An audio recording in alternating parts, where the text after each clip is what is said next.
Hi, Lena. Okay, so now it's the night before I want to start my bread, and I'm going to mix the starter tonight so that in the morning, hopefully, it will have doubled. So here's my starter. I've got it here on the scale. I've already measured out. I've got about 50 grams in there. And so I'm going to put, since I've got 50 grams of starter, I'm going to put 50 grams of water and 50 grams of flour. I'm going to mix them together, and that way it can eat overnight. First, you start with the water. You don't want this any warmer than 80 degrees, but typically room temperature is going to be fine.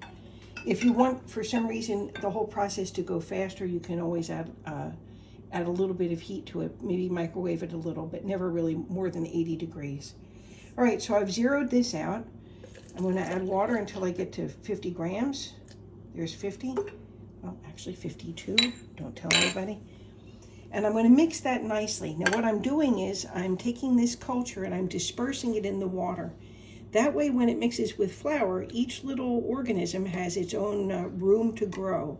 It's going to be able to eat the flour readily and expand in time for me to be able to use it in a timely fashion. Okay, so I've got that pretty well stirred up. I've scraped the corners and I've made sure to get everybody invited to the party. And now I'm going to zero this out again, and I'm going to add 50 grams of flour. This is the all-purpose. Now, you don't want to use bread flour at this point because bread flour has too much gluten in it. It's not appropriate for this job. Sometimes you can use rye flour to really get it going, but we're only going to deal with one step at a time here. So I'm going to add enough flour to get to 50 grams. I'm almost there. A little bit over. I do tend to mix mine just 1 or 2 grams heavy with the flour because it keeps a more solid consistency on the starter and allows it to really bubble up a little bit better. A thinner starter will get the bubbles, but you won't see it grow because it's not hardy enough to keep them still. All right, so we have mixed this successfully. I'm going to scrape down the edges. I don't need that part. And now the reason you want to scrape it down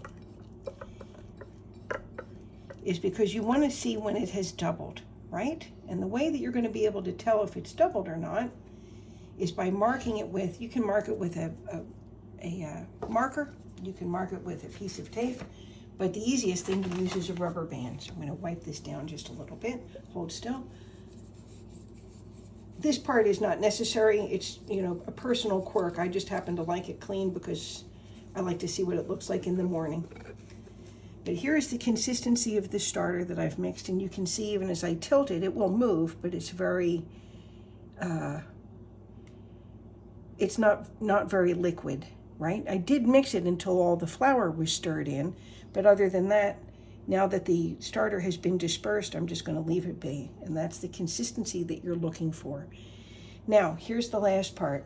You put the lid on, obviously, and then you take a rubber band, and you put a rubber band around the bottom, just about where the level of the starter is. And in the morning, you and I will take a look at that and see what we've ended up with as far as growth, and we'll see what the consistency of it is. And you can see here, now there's a couple little bubbles in the bottom. That's just from me having mixed it. But in the morning, what you'll see is this whole thing has become effervescent. Okay? So we're going to put him to bed now. If I wanted to hurry him along, I might heat up a paper or a pot holder in the microwave and sit him on that warm pot holder overnight, or maybe put a little cover on him, make sure he's not in a drafty window, that sort of thing. That'll help him to grow. Warmth is always good in time. In any case, we'll put the starter away on the windowsill tonight, and we'll come back in the morning and see what he looks like. Good night.